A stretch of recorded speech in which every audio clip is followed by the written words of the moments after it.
Hello my dear future doctors, welcome back to a new video. ഇന്നത്തെ video കൊണ്ട് ഉദ്ദേശിക്കുന്നത് എന്താണെന്ന് പറഞ്ഞാൽ ഓൺലൈനിൽ പഠിക്കുന്ന സ്റ്റുഡൻസിന് വേണ്ടിയിട്ടാണ് കേട്ടോ. നീറ്റ് റിപ്പീറ്റ് ഓൺലൈനിൽ പഠിക്കുന്ന സ്റ്റുഡൻസിന് വേണ്ടിയിട്ട്. അപ്പോൾ ഓൺലൈനിൽ പഠിക്കുമ്പോൾ കുറേ അഡ്വാൻറ്റേജസ് ഉണ്ട്, അതേപോലെ തന്നെ കുറേ ഡിസഡ്വാൻറ്റേജസ് ഉണ്ട്. ആ ഡിസഡ്വാൻറ്റേജസ് ഒക്കെ എങ്ങനെ റെക്ടിഫൈ ചെയ്ത് നമുക്ക് ടോട്ടലായിട്ട് 100% പ്രൊഡക്റ്റീവായിട്ട് എങ്ങനെ പഠിക്കാം എന്നുള്ളതാണ്. കുറേ ഫ്രണ്ട്സ് ചോദിച്ചിട്ടുണ്ടായിരുന്നു പേഴ്സണലായിട്ടും അല്ലാതെയൊക്കെ എങ്ങനെയൊക്കെ ഓൺലൈനിൽ പഠിച്ചാൽ കിട്ടുമോ എന്നൊക്കെ ഉള്ളത്. എനിക്ക് തോന്നുന്നു കുറേ പേര് ഇപ്പോൾ ഓൺലൈനിൽ ചൂസ് ചെയ്യുന്നുണ്ട്, ഓൺലൈൻ ക്ലാസ്സസ് ചൂസ് ചെയ്യുന്നുണ്ട്. ഓൺലൈനിൽ ബ്രില്യൻറ്റിലാണെങ്കിൽ ഇപ്പോൾ ബ്രില്യൻറ്റിലാണെങ്കിൽ ഓൺലൈൻ ക്ലാസ്സസ് വരുന്നതെന്ന് പറഞ്ഞാൽ ഫസ്റ്റ് സെഷൻ ആദ്യമൊക്കെ 1 മന്തൊക്കെ 2 ക്ലാസ്സസ് വെച്ചിട്ടൊക്കെ ആയിരിക്കും. പിന്നെ 3 ക്ലാസ്സസ് ആവും പതുക്കെ, കാരണം പോർഷൻസ് തീർക്കണമല്ലോ. ഫസ്റ്റ് സെഷൻ എന്ന് പറഞ്ഞാൽ 8 o'clock to 10 o'clock, second session എന്ന് പറഞ്ഞാൽ 11 o'clock to 1 o'clock, and third session എന്ന് പറഞ്ഞാൽ 3 o'clock to 5 o'clock ആയിരുന്നു ബ്രില്യൻറ്റിലെ ഓൺലൈൻ ക്ലാസ്സിൻ്റെ ടൈമിംഗ് എന്ന് പറഞ്ഞാൽ. അപ്പോൾ അത്യാവശ്യം 2-2.5 മണിക്കൂർ 3 hour വരെയൊക്കെ ക്ലാസ്സസ് പോകാം. പിന്നെ ലാസ്റ്റ് നമുക്ക് അന്ന് പഠിപ്പിച്ച ടോപ്പിക്കിൻ്റെ ഡൗട്ട് ക്ലിയറിങ് സെഷൻസും കാണും. അതാണ് ഫസ്റ്റിലേ ഞാൻ കഴിഞ്ഞ വീഡിയോയിൽ പറഞ്ഞത്, പെൻഡിങ് ഇടാൻ നിൽക്കരുത്. കാരണം പെൻഡിങ് ഇട്ട് കഴിഞ്ഞാൽ പിന്നെ നമുക്കതിരുന്ന് കണ്ട് തീർക്കാം എന്നൊക്കെ നമ്മൾ വിചാരിക്കും. പക്ഷേ അങ്ങനെയൊന്നും പറ്റത്തില്ല. നമ്മൾ ആ ലൈവ് കുറച്ച് ബോറൊക്കെ ആണെങ്കിൽ പോലും ലൈവിൽ തന്നെ ഇരുന്ന് കണ്ട് കൺസെപ്റ്റ്സ് ഒക്കെ ക്ലിയർ ആക്കിയിട്ട് ഇരുന്ന് പഠിക്കുന്നത് തന്നെയാകും ഏറ്റവും നല്ലൊരു മെത്തേഡ് എന്ന് പറയുന്നത്. ഓൺലൈനിൽ മെയിനായിട്ടും പെൻഡിങ് ഇടാൻ നിൽക്കരുത്. അതാണ് ഒന്നാമത്തെ ഡിസഡ്വാൻറ്റേജ്. നമുക്ക് പിന്നെ അത് ക്ലാസ് കാണാമെന്ന് വിചാരിച്ചാൽ അത് പിന്നെ ഭയങ്കര ബുദ്ധിമുട്ടാകും, പ്രത്യേകിച്ച് കെമിസ്ട്രിയും ഫിസിക്സും. അത് നമുക്ക് അങ്ങനെ തന്നെ നല്ല രീതിക്ക് തന്നെ പഠിച്ചു പോകണം, അല്ലെങ്കിൽ പെൻഡിങ് ഇടുന്ന അവസാനം ഫുള്ള് സീനാവും. അതേസമയം ബയോളജി അഥവാ 1-2 ക്ലാസ് പെൻഡിങ് ആയപ്പോലും ലാസ്റ്റ് നമുക്ക് 1 ഷോട്ടൊക്കെ വെച്ചിട്ട് കാണാം, ഓക്കെ, കുഴപ്പമില്ല. പക്ഷേ ബയോളജി സിമ്പിളാണെന്നും പറഞ്ഞിട്ട് വിടരുത്. ബയോളജി ഏറ്റവും ചതിക്കും. കാരണം എനിക്ക് ലാസ്റ്റ് നീറ്റിന് ബോട്ടണിയിലൊക്കെയാണ് നെഗറ്റീവൊക്കെ കുറച്ചധികമൊക്കെ വന്നിട്ടുള്ളത്.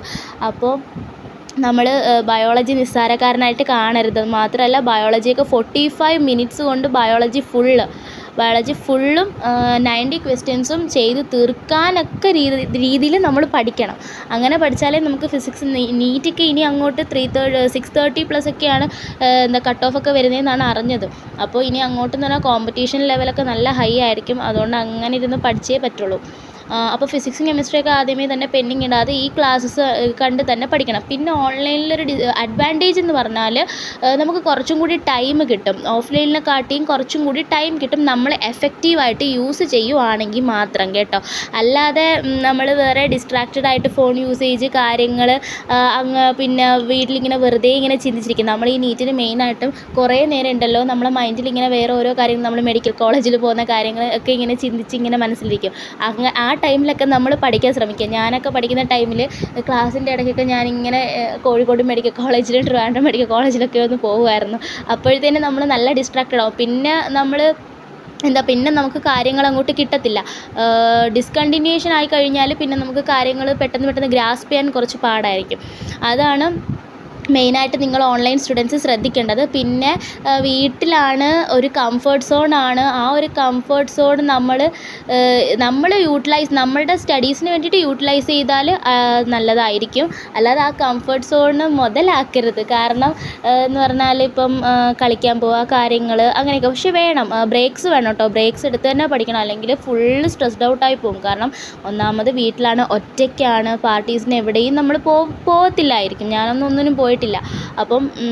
അപ്പോൾ കുറേ ഇങ്ങനെ സ്ട്രെസ്സ് കാര്യങ്ങളൊക്കെ. പിന്നെ പാരൻസ് മാർക്കൊക്കെ കുറയുമ്പം പാരൻസ് അടുത്തുണ്ട്. അപ്പോൾ അവരിങ്ങനെ അവർ കുറ്റപ്പെടുത്തണം എന്ന് വിചാരിച്ച് കുറ്റപ്പെടുത്തുന്നതല്ല, എങ്കിൽ പോലും അവർക്ക് വിഷമമാകും. ബിക്കോസ് 1 year ആണല്ലോ. അപ്പോൾ അങ്ങനത്തെ കാര്യങ്ങളൊക്കെ ഉണ്ട്. അപ്പോൾ പിന്നെ ഓൺലൈനാണെങ്കിൽ എഫക്റ്റീവായിട്ട് ഒരു സ്റ്റുഡൻറ്റ് ഓൺലൈനിൽ പഠിച്ച് ഉറപ്പായിട്ടും നീറ്റ് ക്രാക്ക് ചെയ്യാൻ പറ്റുന്നതേ ഉള്ളൂ. അങ്ങനെ കുറേ പേര് ക്രാക്ക് ചെയ്തവരുണ്ട്. പിന്നെ ഡിസ്ട്രാക്റ്റഡ് ആവാൻ പാടില്ല.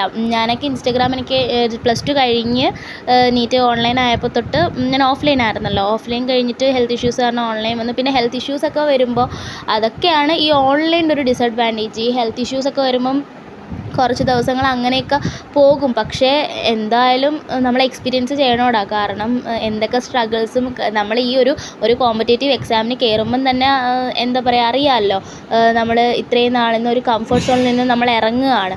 അപ്പോൾ അതിൻ്റേതായ ബുദ്ധിമുട്ടുകളൊക്കെ കാണും. അതൊക്കെ എന്താ പറയുക നമ്മൾ കൺട്രോൾ ചെയ്ത് നമ്മൾ മനസ്സിലാക്കി ഫേസ് ചെയ്ത് പോകണം. അവിടെ ഡിപ്രഷൻ ആവാനോ കാര്യങ്ങൾക്കൊന്നും പോകേണ്ട കാര്യമില്ല. എന്ത് വന്നാലും ഫേസ് ചെയ്യാമെങ്കിൽ മാത്രം ഇതിനകത്തോട്ട് ഇറങ്ങിയാൽ മതി എന്നാണ് എൻ്റെ ഒരു ഇത്.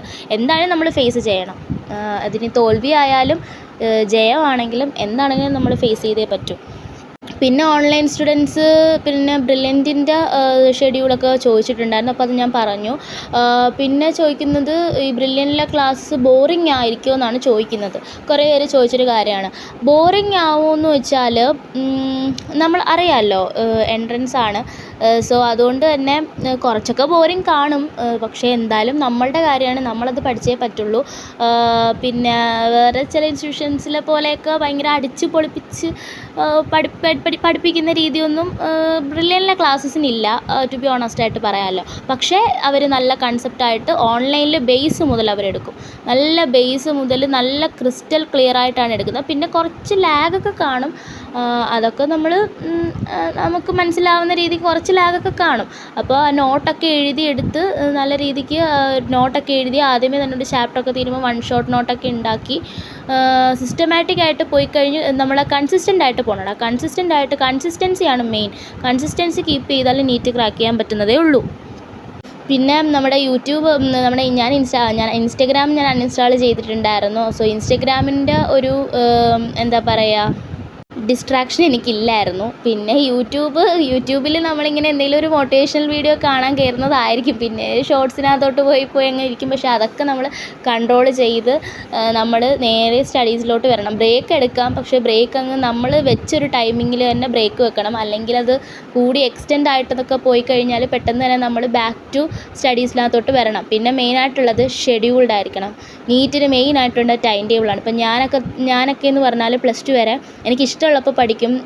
എനിക്കിഷ്ടമുള്ളപ്പം പഠിക്കുന്ന ഒരു കൂട്ടത്തിലായിരുന്നു ഞാൻ. എക്സാമിൻ്റെ കുറച്ച് ദിവസം മുമ്പ് കാര്യങ്ങൾ ഒരു 3 months ഒക്കെ മുമ്പൊക്കെ തുടങ്ങുന്ന ഒരാളായിരുന്നു ഞാൻ. പക്ഷേ നീറ്റിൽ വന്നപ്പോഴത്തേനും അതിൻ്റെ ഡിഫറൻസ് എനിക്ക് നല്ല വൃത്തി ആൻഡ് വ്യക്തമായിട്ട് മനസ്സിലായി. കാരണം അങ്ങനെ പഠിച്ചിട്ട് കാര്യമില്ല. നമ്മൾ ഫസ്റ്റ് മുതലേ തന്നെ പഠിച്ചു പോകണം. നമ്മൾ വിചാരിക്കും ലാസ്റ്റ് 6 months അല്ലെങ്കിൽ ലാസ്റ്റ് 3 months. ഇപ്പം ഞാൻ തന്നെ വേറെ കമൻസിനകത്ത് പോയി ചോദിച്ചിട്ടുണ്ട്, മിസ്സേ ഇപ്പം തൊട്ട് പഠിച്ചാൽ നീറ്റ് ക്രാക്ക് ചെയ്യാൻ പറ്റുമോ? അങ്ങനെയൊന്നുമല്ല. ഫസ്റ്റ് മുതൽ എപ്പോഴാണോ തുടങ്ങുന്നത് അപ്പം തൊട്ട് തന്നെ പഠിച്ചു പോകണം നീറ്റ് ക്രാക്ക് ചെയ്യണമെന്നുണ്ടെങ്കിൽ. പിന്നെന്താ റിവിഷൻ പ്രോപ്പറായിട്ട് റിവിഷൻ വേണം. ഞാനൊക്കെ റിവൈസ് ചെയ്യാൻ ഭയങ്കര മടിയുള്ള ഒരാളാണ്. അപ്പോൾ റിവിഷൻ മസ്റ്റാണ്. ഒരു ചാപ്റ്റർ കഴിഞ്ഞ് കഴിഞ്ഞാൽ ഇടയ്ക്കിടയ്ക്ക് ആ ചാപ്റ്റർ എടുത്ത് വായിക്കണം. എങ്കിലേ നമുക്ക് ലാസ്റ്റ് ടൈമിൽ അത് ഓർമ്മ നിൽക്കും. അവസാനം കൊണ്ടുവന്ന് വായിക്കാൻ നിന്ന ഒരു വക ഓർമ്മ കാണത്തില്ല. അപ്പോൾ ഓൺലൈൻ സ്റ്റുഡൻസിനോട് എനിക്ക് ഇത്രയൊക്കെ പറയാനുള്ളൂ. ഡിസ്ട്രാക്ഷൻസൊക്കെ ഒഴിവാക്കുക. പിന്നെ ഫസ്റ്റ് മാർക്കൊക്കെ കുറയൂടാ. പിന്നെ എക്സാംസൊക്കെ എഴുതുമ്പോഴത്തേനും നമ്മൾ എക്സാമിന് ഇരുന്ന് എഴുതുന്ന കണക്ക് എഴുതുക. പിന്നെ ബ്രില്യൻറ്റിലൊക്കെ ആണെങ്കിൽ ഒരു ഒക്ടോബർ കുറച്ചൊരു 2-3 മാസം കഴിയുമ്പം തൊട്ട് ഓഫ്ലൈൻ എക്സാംസ് അവർ പ്രൊവൈഡ് ചെയ്യും. അപ്പം ഓഫ്ലൈനായിട്ട് തന്നെ എക്സാം എഴുതുക. പിന്നെ നിങ്ങൾ എക്സാം ഒരിക്കലും സ്കിപ്പ് ചെയ്യരുത്. എക്സാം എഴുതിയിരിക്കുക തന്നെ വേണം. മെൻറ്റേഴ്സൊക്കെ വിളിക്കും. അവർക്കൊക്കെ മനസ്സിലാവും നമ്മൾ എക്സാം എഴുതിയില്ലെങ്കിലൊക്കെ അവർക്ക് മനസ്സിലാവും. അവർ നമ്മളെ വിളിക്കും. നമ്മളെ മാർക്സൊക്കെ അവർക്ക് അപ്പോൾ കിട്ടും. പിന്നെ ബ്രില്യൻറ്റിലെ മെയിൻ എന്ന് പറഞ്ഞാൽ എക്സാമിൻ്റെ മാർക്ക് അന്ന് തന്നെ വരും. നമ്മൾ എക്സാം ഓൺലൈൻ ആണെങ്കിൽ അപ്പം തന്നെ വരും. അല്ലാതെ ഓഫ്ലൈനിലാണെങ്കിൽ അന്ന് രാത്രി 8 മണിക്കകം നമ്മളെ റിസൾട്ട് കിട്ടും.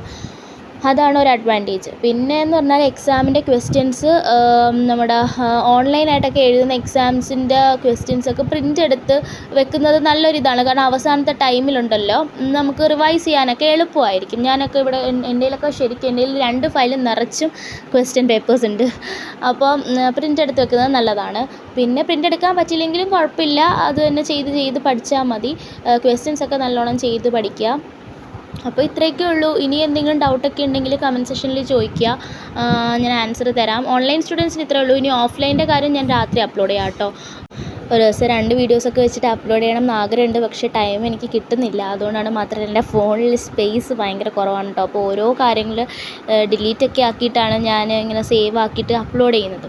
അങ്ങനത്തെ ഒരു ഇഷ്യൂവും കൂടി ഉണ്ട്. പിന്നെ കുറച്ച് ലോങ് വീഡിയോസ് ആണല്ലോ ഇടുന്നത്, അതുകൊണ്ടാവും. കാരണം ഒരു വീഡിയോയിൽ തന്നെ ഇപ്പോൾ വോയിസ് അല്ലേടാ, അപ്പോൾ നിങ്ങൾക്ക് 1.5x 2x ഇട്ട് കേൾക്കാമല്ലോ. സോ അതുകൊണ്ടാണ് ഇങ്ങനെ ഇത്രയും കുറച്ച് ലെങ്തി ആക്കുന്നത്. കുറച്ച് ഇട്ടാൽ എനിക്കും ബുദ്ധിമുട്ടാണ്, അത് നിങ്ങൾക്കും ബുദ്ധിമുട്ടായിരിക്കും. അതാ ഒറ്റ വീഡിയോയിലെല്ലാം നിർത്തുന്നത്.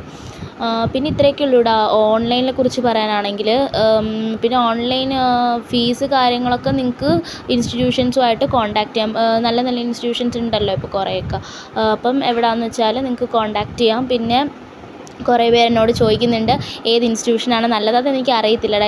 അത് ഓരോ ഇൻഡിവിജ്വൽസിനും ഓരോന്ന് വേരി ചെയ്യും. സോ നിങ്ങൾക്ക് ഇഷ്ടപ്പെട്ട ഇൻസ്റ്റിറ്റ്യൂഷനിൽ പോയിട്ട് ചോദിച്ചിട്ടൊക്കെ പോവുക.